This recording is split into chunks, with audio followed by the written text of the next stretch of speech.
Hey YouTube, welcome back. Long time no see.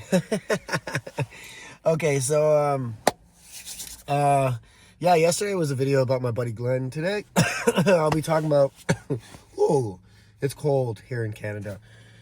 Sorry about that. Okay. Today I'll be talking about my buddy Shaun.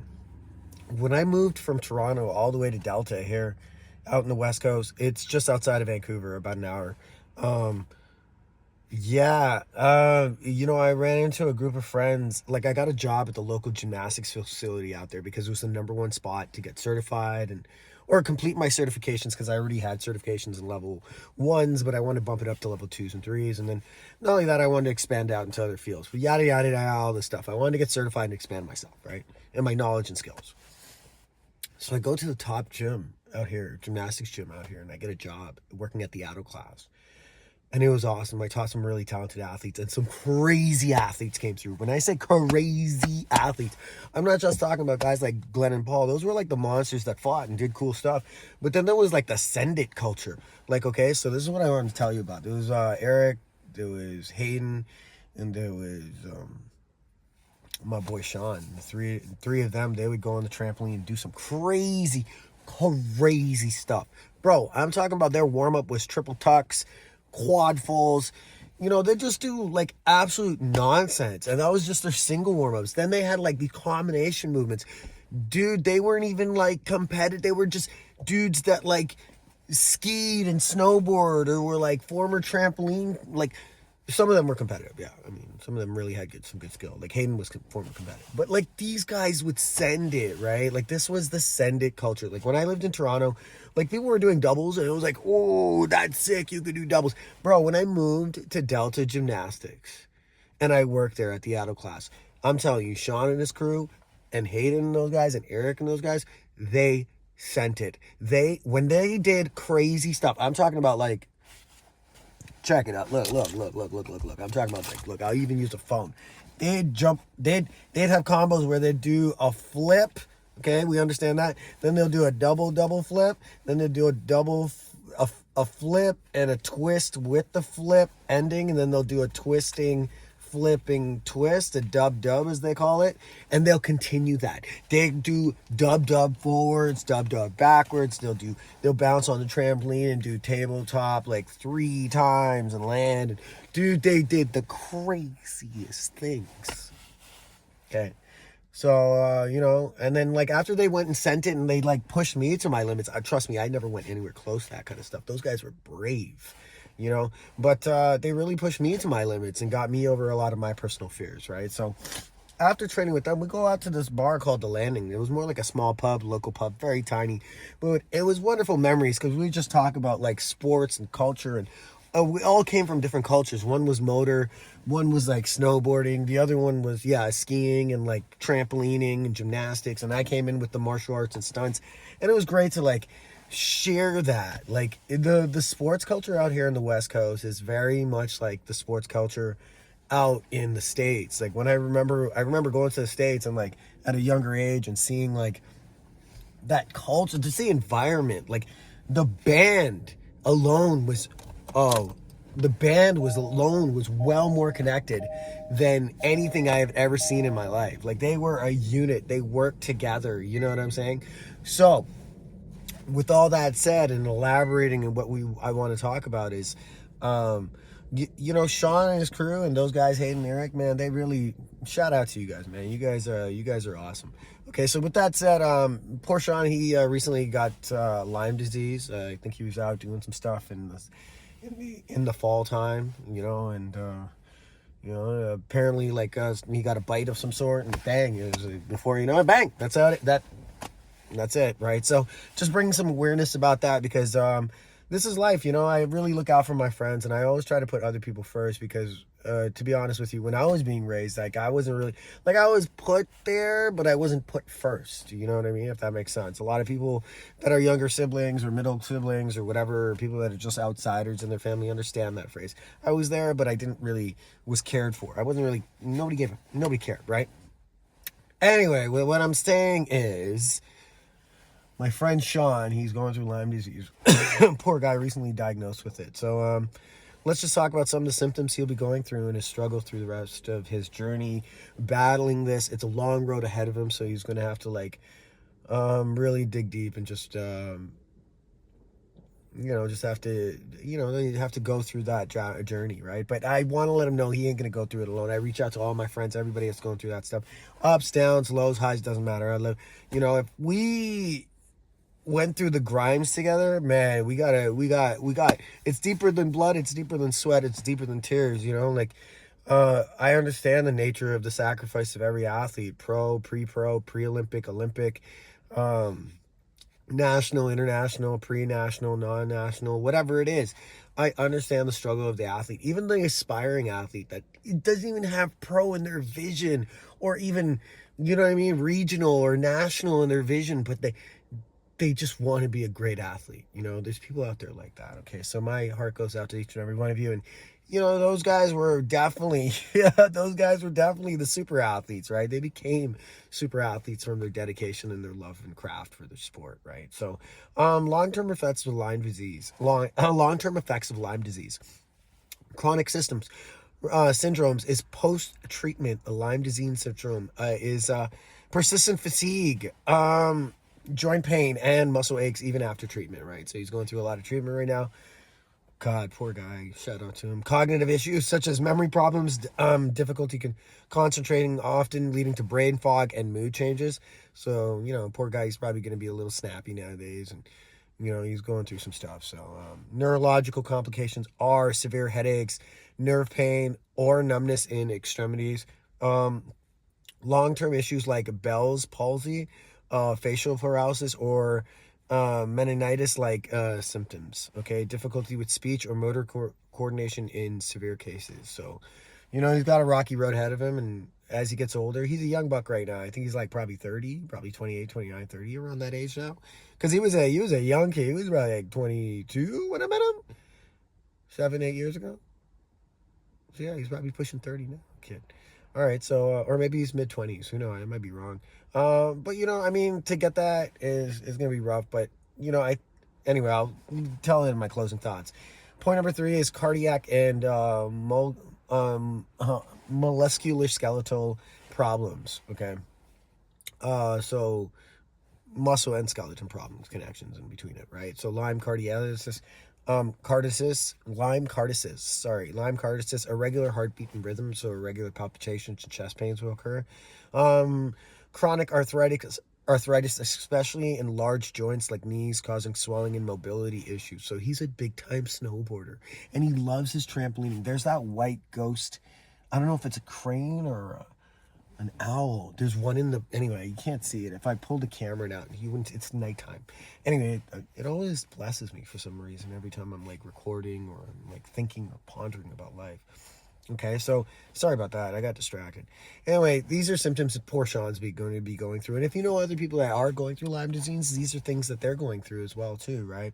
The mental health impact that this our poor friends and loved ones will be going through, suffering from this particular disease, is increased risk of anxiety, depression, or feelings of isolation due to chronic illness, right? Emotional toll from unpredictability of flare-ups or long recovery periods.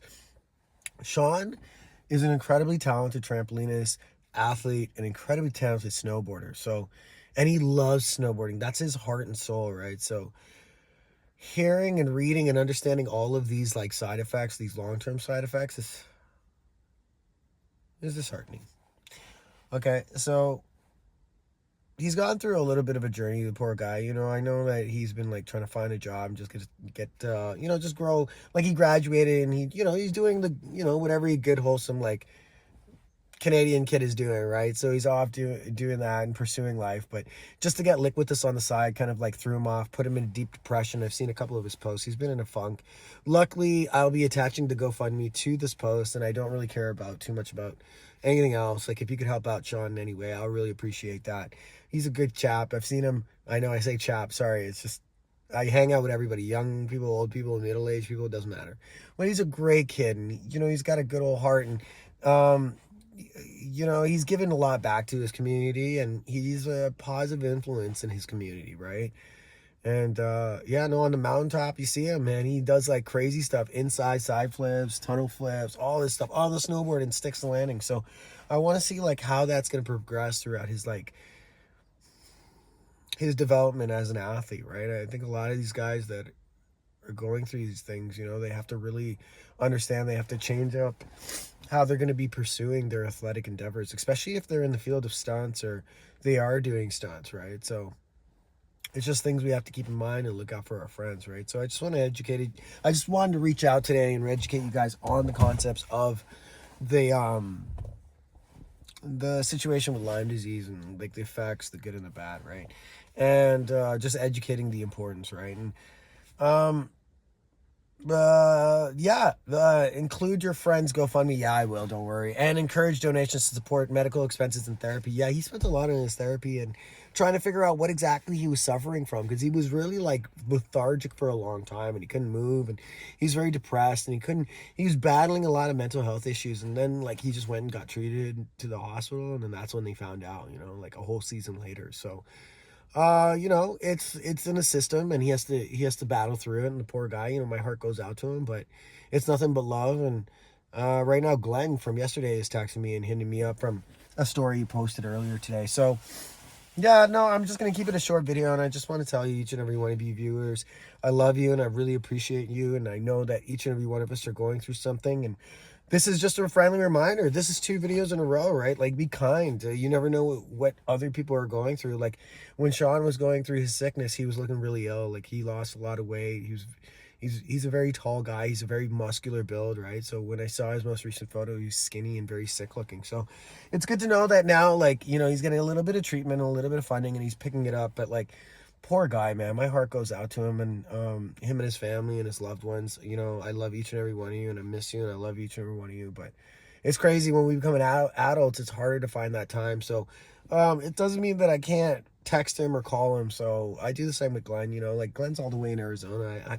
I'm broke. Like, you know, I'm trying to fight for jobs right now and like pay rent and stuff. So, you know, at least I could reach out and say I love you to these guys, because they're like solid friends. You don't forget about them. And remember, there's no culture and there's no discrimination in any of this. You know what I mean? Shaun's a white dude, send it type of surfer kid, and Glenn's a football player, classy black individual from, you know, North Carolina. So yeah, you know, I just, a lot of love to all my people around the city and around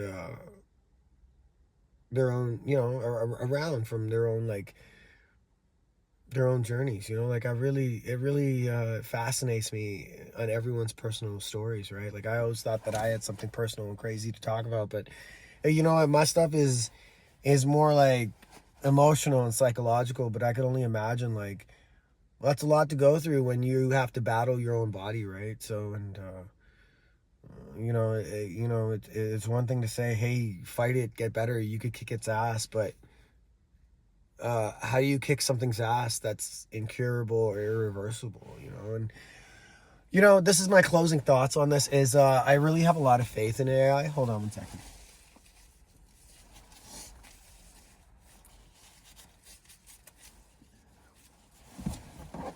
Sorry, I had to be gross for a second. I had to blow my nose.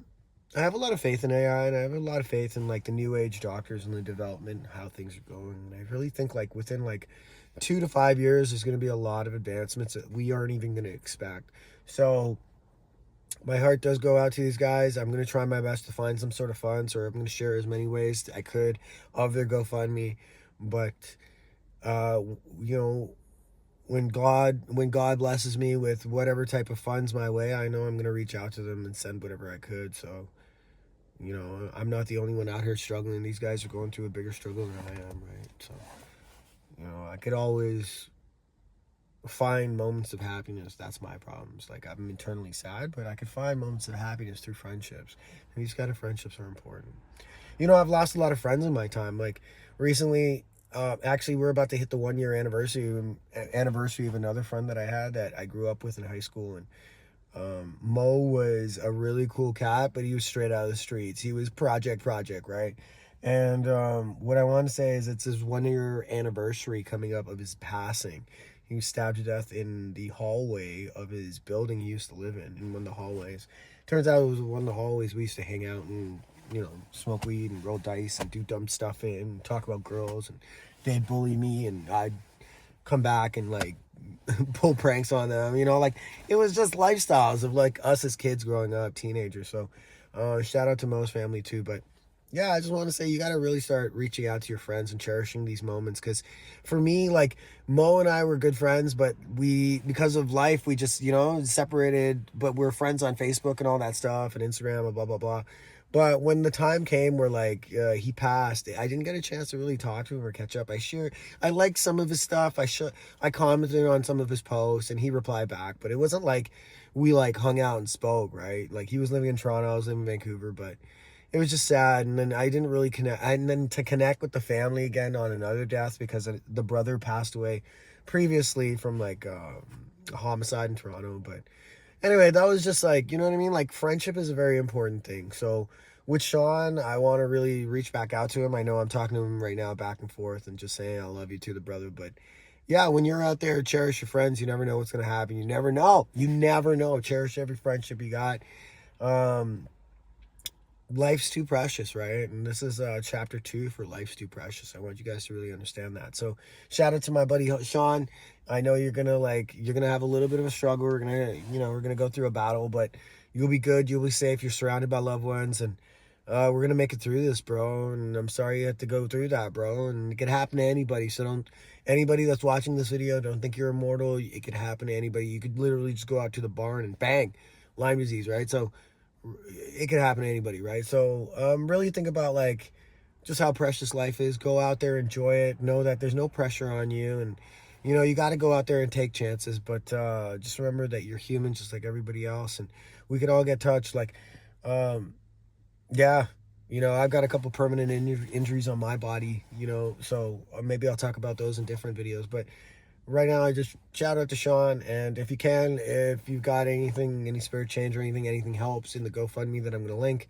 And if you have any thoughts or any points you want to talk about Lyme disease, or anybody you know about Lyme disease going through this struggles of it, please put it in the comments. I'd love to read about it and just explore more. I'm fascinated by other people's lifestyles and lives.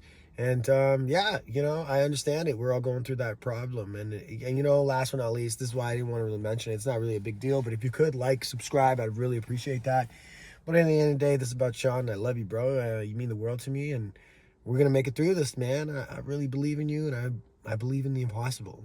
I believe in the impossible. I think the future is going to be really good. We're all going to see a brighter future. I think things are going to be really good for us. All right. So stay strong, be good. I love you. And then I'll give you a new video tomorrow. Cheers.